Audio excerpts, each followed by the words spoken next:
مجاهد: مولا هیبت الله کامرې سره په ذهني لحاظ جوړ نه دی، هڅه کوو چې راڅرګند شي. سلام. پوره جزئیات په سوله ټي وي چینل کې راسره وګورئ.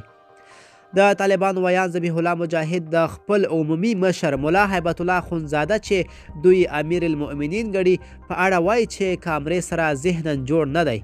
د مجاهد په وینا هڅه کیږي چې هغه په ویډیویي بڼه خلکو ته راڅرګند شي.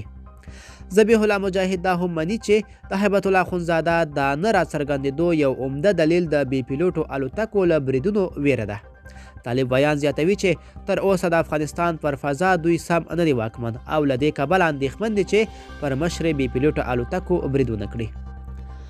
د طالبانو د دغه رهبر تر اوسه یوازې یو عکس ډیر خپریږي او ویل کیږي چې همدا یوازینی خپور شوی عکس دی. د هغه د مرګ او ژوند په اړه هم ادعاوې بېلابېلې دي.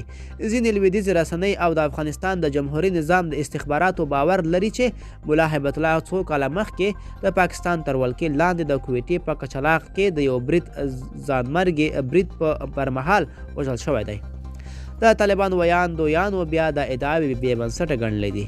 طالبانو څو ځلې د کندهار له یوې شمېر چارواکو او یوې دیني مدرسې څخه د هیبت الله خونزاده د لیدنې ادعا کړې، خو د هغه کوم عکس یا ویډیو یې نه ده خپره کړې.